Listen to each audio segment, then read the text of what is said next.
আজকের রেসিপি পনির পিৎজা। প্রথমে পনিরটাকে ভালো করে মশলা দিয়ে মেখে নিচ্ছি। প্রথমে দিয়ে দেব আদা রসুন পেস্ট, লঙ্কার গুঁড়ো, গোলমরিচের গুঁড়ো, দিচ্ছি সয়া সস, টমেটো সস। এবার ভালো করে মাখিয়ে নিচ্ছি।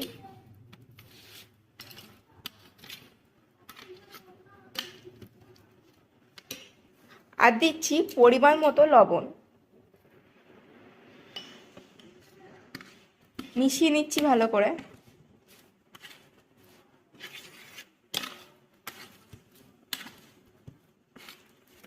মাখিয়ে নিয়েছি, মেশানো হয়ে গেছে সব কিছু দিয়ে। পাউরুটিগুলোকে এরকমভাবে ছোটো ছোটো টুকরো করে নিচ্ছি। সবগুলোকে টুকরো করে নিয়েছি।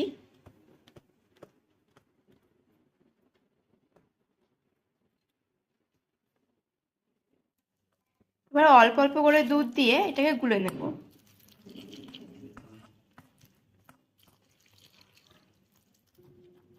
এগুলোকে ভালো করে মেখে নিতে হবে নরম করে।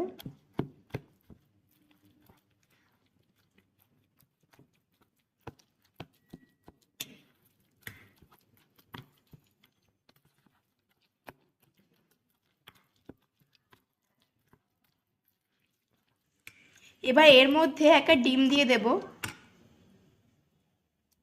আপনারা চাইলে দুটো দিতে পারেন। টেবিল চামচে 2 চামচ সুজি দিয়ে দিচ্ছি, বেশি দেওয়া যাবে না। আর দিচ্ছি পরিমাণ মতো লবণ। আর ভালো করে মিশিয়ে নিচ্ছি।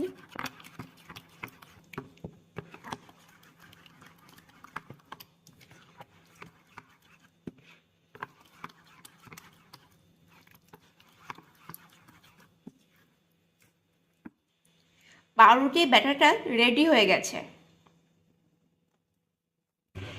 তেলটা গরম হয়ে গেছে, এর মধ্যে এবার পনিরগুলো দিয়ে দিচ্ছি। খুব একটা ভাজা যাবে না, হালকা করে ভেজে নিতে হবে এগুলোকে।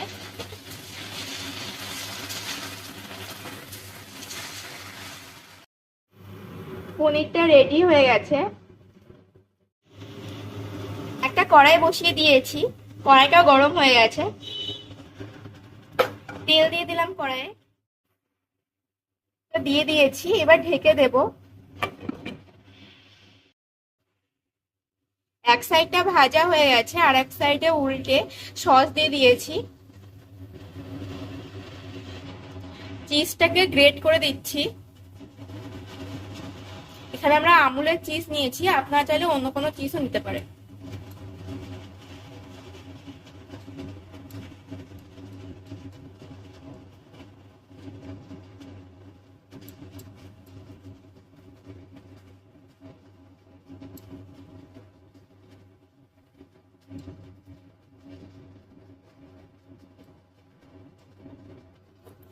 এর ওপরে এবার ক্যাপসিকাম আর পেঁয়াজ কুচিগুলো দিয়ে দিচ্ছি।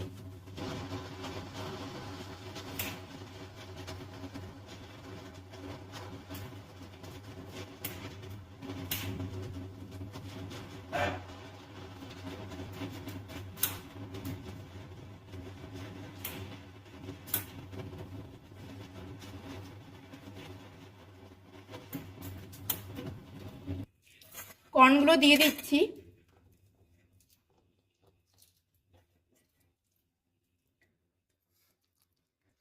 এবার পনিরগুলো দিয়ে দিচ্ছি।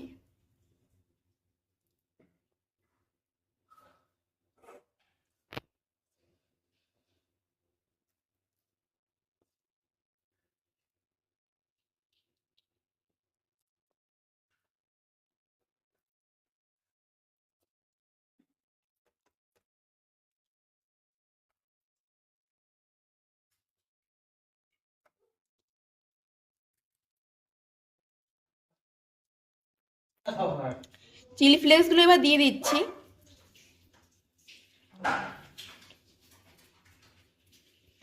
এর ওপরে আবার চিজটা দিয়ে দিচ্ছি।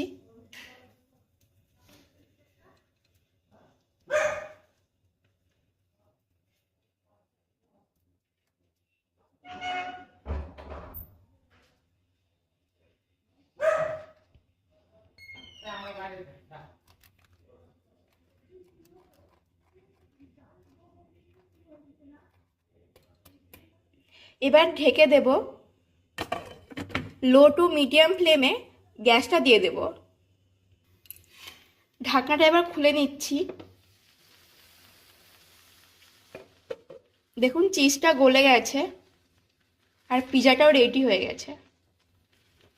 এবার নামিয়ে নেব। একটা থালায় নামিয়ে নিয়েছি। দেখুন কত সুন্দর হয়েছে। আপনাদের এবার কেটে দেখিয়ে দিচ্ছি কত সুন্দর সফট হয়েছে।